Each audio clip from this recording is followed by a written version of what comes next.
Hello everyone. तो आज हम लोग एक बहुत ही महत्वपूर्ण विषय पर चर्चा करेंगे और पेपर अब आपका 14 दिसंबर को सीटेट का पेपर है। तो इसके लिए लास्ट समय में हमें कौन सी रणनीति अपनानी चाहिए, तो हम लोग उस पर चर्चा करेंगे।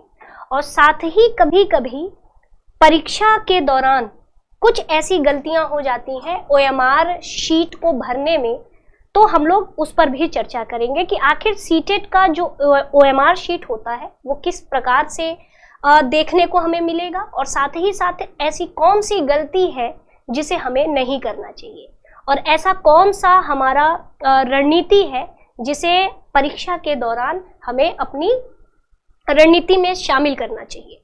तो चलिए फिर हम लोग थोड़ा सा सबसे पहले देखते हैं कि जब आपको सीटेट का प्रश्न पत्र मिलेगा, है ना, अगर आपको सीटेट का प्रश्न पत्र ये मिलता है, ठीक है, ये सीटेट का पेपर आपको मिला, है ना, सीटेट का पेपर आपको मिला।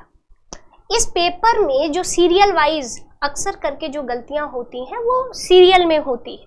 कभी कभी हम लैंग्वेज, अक्सर करके गलतियां EVS में नहीं होती, ना मैथ्स में होती है, ना CDP में होती है।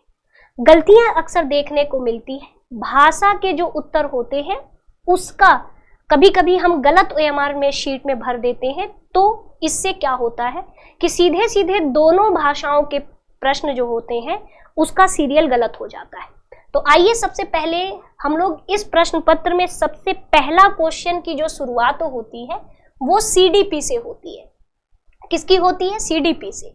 यानी कि पहले प्रश्न से लेकर के 30 क्वेश्चन तक हमें CDP देखने को मिलता है, ठीक है, एकदम। और ये हम किसकी बात कर रहे हैं? तो ये हम प्राथमिक स्तर पर बात कर रहे हैं।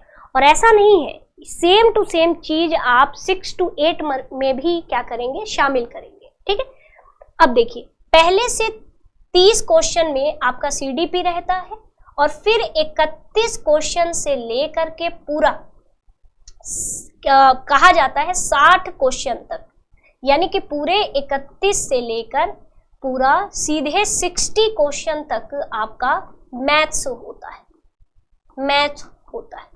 फिर 61 से लेकर के पूरा का पूरा 90 क्वेश्चन तक आपका EVS होता है।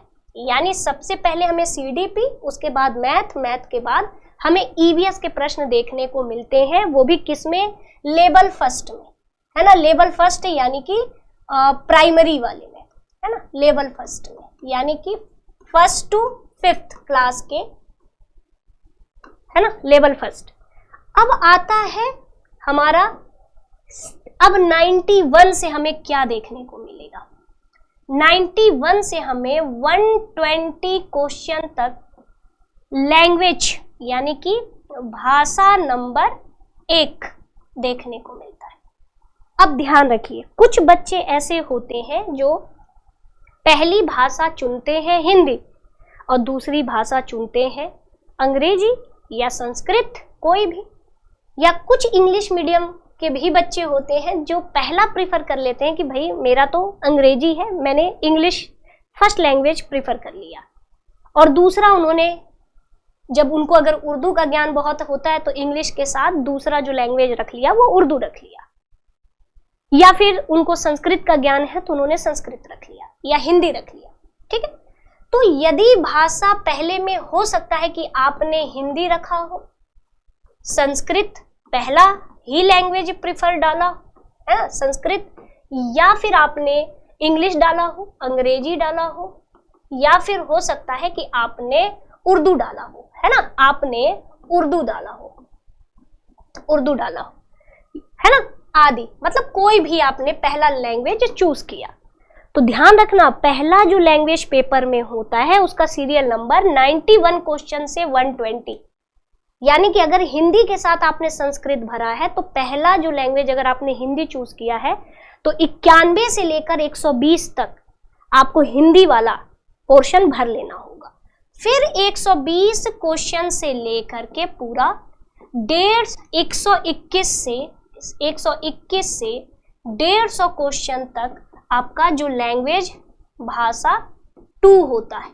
अब इस लैंग्वेज में हो सकता है कि आपने अंग्रेजी रख दिया हो या हो सकता है कि दूसरा लैंग्वेज आपने हिंदी के साथ अंग्रेजी रख दिया हो, या हो सकता है संस्कृत के साथ अंग्रेजी रख दिया हो, या फिर आपने संस्कृत रखा हो, हिंदी के साथ अक्सर करके संस्कृत लोग लेते हैं, या फिर आपने यहाँ अंग्रेजी ले लिया हो, यहाँ हिंदी रख लिया हो। तो या तो आपने दूसरे लैंग्वेज में फिर से आपने क्या रख दिया, हिंदी रख दिया, या आपने उर्दू रख दिया आदि। अब वो आप पे डिपेंड है कि आपने परीक्षा फॉर्म में कौन सा लैंग्वेज प्रिफर किया था।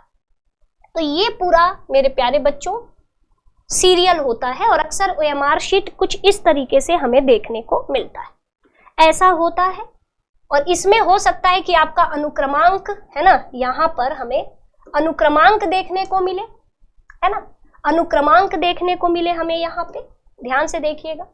और यहाँ पर हमारा जो टेस्ट बुकलेट नंबर है वो देखने को मिले, और हो सकता है कि आपका बुकलेट का कोड देखने को मिले, और यहाँ पर लैंग्वेज फर्स्ट का कोड भरना होता है और यहाँ पर सेकंड का, ठीक है। यहाँ पर लैंग्वेज फर्स्ट का कोड भरना होता है और यहाँ पर लैंग्वेज सेकंड का कोड भरना होता है, ठीक है। और लैंग्वेज फर्स्ट वाला जो पेपर होता है वो आपका किस में आता है, 4th पार्ट में, और लैंग्वेज जो सबसे सेकंड वाला होता है 5th पार्ट में। पहले पार्ट में CDP, दूसरे पार्ट में मैथ्स, तीसरे पार्ट में पर्यावरण अध्ययन, चौथे पार्ट में आपका लैंग्वेज फर्स्ट और 5वें पार्ट में आपका लैंग्वेज सेकंड।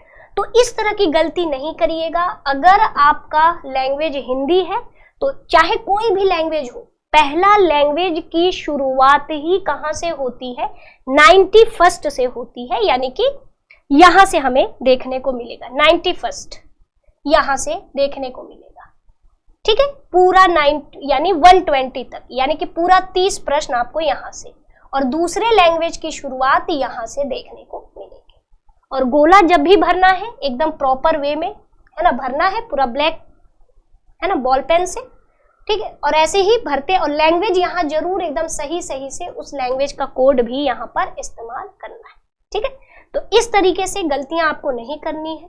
बात करेंगे कि भाई मैं पर्यावरण अध्ययन की अध्यापिका हूं, तो जाहिर सी बात है कि हम EVS की थोड़ी रणनीति पर बात करेंगे। तो जो EVS सब्जेक्ट है एंड पेडागोजी, इसमें क्या होता है कि 15 क्वेश्चन तो आपका कंटेंट का आता है और 15 आपकी पेडागोजी आती है। कंटेंट में अगर मैं बात करूं आपका, तो NCERT से आजकल, पहले क्या होता था कि चलो 3, 4, 5 की NCERT से पूछ लेता था, अब तो 6 की NCERT से अभी 7 जुलाई के पेपर में देखने को मिला था। 7 की NCERT सोशल साइंस वाला पोर्शन जरूर पढ़ लीजिएगा, कुछ चैप्टर्स को, साइंस का भी। तो NCERT से ही मैक्सिमम ये 15 क्वेश्चंस पूछे जाते हैं, ध्यान रखिएगा। और 15 पेडागोजी को सॉल्व करने के लिए अक्सर करके सबसे पहली रणनीति होती है निगेटिव पॉजिटिव, है ना, टैग वर्ड की। जो शब्द नकारात्मक शब्द होते हैं और सकारात्मक शब्द होते हैं, है ना, उसी शब्दों के आधार पे हम पेडागोजी को सॉल्व करते हैं। और कोशिश करिएगा कि उसमें देखिएगा कि कौन सा एलिमिनेट हो रहा हो, आराम से एलिमिनेट करिएगा, सही उत्तर आपको धीरे धीरे, क्योंकि कुछ ऐसे ऑप्शन होते हैं जो सीधे सीधे लगता है कि ये तो गलत है, ये ठीक नहीं है, आप उसे कैंसिल करके हटा दीजिए। और अक्सर जो चीज बच्चों के केस में नकारात्मक हो, बच्चों के केस में सकारात्मक हो, ऐसे शब्दों की पहचान बहुत जरूरी है, ठीक है। और ध्यान रखिएगा पेपर में निगेटिव मार्किंग तो है नहीं, है ना, तो आराम से संभल के करिएगा। कोई मतलब नहीं है कि भाई, कोशिश करिएगा कि पूरे 30 में EVS वगैरह में तो 28 जो नंबर है, 29 नंबर है, वो मिल जाए, ठीक है। और ध्यान से लास्ट टाइम में जितना हो सके मॉक पेपर लगा लीजिएगा, यानी कि PYQ पेडागोजी, तो अगर आपने PYQ ही पूरा सॉल्व कर लिया है अच्छे से, है ना, तो आपका प्रश्न आराम से बन जाएगा। 7 जुलाई का पेपर में पेडागोजी में दिक्कत नहीं थी, 1, 2, 4 प्रश्न कंटेंट वाले पोर्शन में थोड़ा हाई लेवल के प्रश्न पूछ दिया गया था NCERT से। तो PYQ analysis, positive negative tag word, इन सब पर ध्यान दीजिएगा। और PYQ से ही क्वेश्चंस मिलता जुलता, एग्जैक्ट नहीं आएगा लेकिन मिलता जुलता प्रश्न आपका बन जाता है। ठीक है, तो ये सब आपकी रणनीति है और ध्यान रखिएगा पेडागोजी में बहुत आराम से क्वेश्चन करना है। पेपर लेंदी होता है तो इसीलिए पढ़ने में भी थोड़ा सा समय लगता है। तो जब शब्दों को पहचानना, क्योंकि पेडागोजी शब्दों का खेल है, शब्द जिस बच्चे को शब्द बहुत आसानी से समझ में आ रहा है तो वो आराम से पेडागोजी के जो सवाल होते हैं वो हल कर लेगा।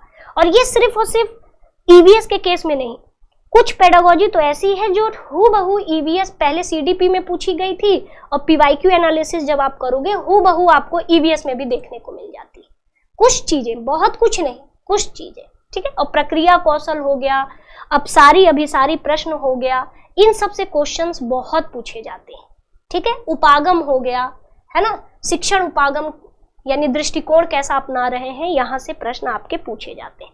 लेकिन ध्यान रहे मेरे प्यारे बच्चों, यहाँ आप गलती मत करिएगा। ठीक है, यहाँ पर आपको गलती नहीं करना है। ठीक है, ये सीरियल आपको बहुत ध्यान से भरना होगा। ठीक है, तो चलिए स्टूडेंट्स, इसी रणनीति पर, ये भले आपको लग रहा होगा कि बहुत छोटी बात है, बट छोटी बात नहीं है। परीक्षा के टाइम में जो ग्रामीण परिवेश के बच्चे होते हैं, जिन्होंने कभी भी, और ऐसा नहीं है कि सिर्फ ग्रामीण, शहर के भी बच्चे होते हैं जो पहली बार पेपर दे रहे होते हैं और अक्सर करके लैंग्वेज वाले सेक्शन में गलतियां ये कर देते हैं। तो चलिए स्टूडेंट्स, आप सभी का बहुत बहुत शुक्रिया और सभी बच्चों को मेरी तरफ से ऑल द बेस्ट। पेपर बहुत अच्छे से दीजिएगा, धैर्य के साथ दीजिएगा और दृष्टि टीचिंग एग्जाम से जुड़े रहिएगा।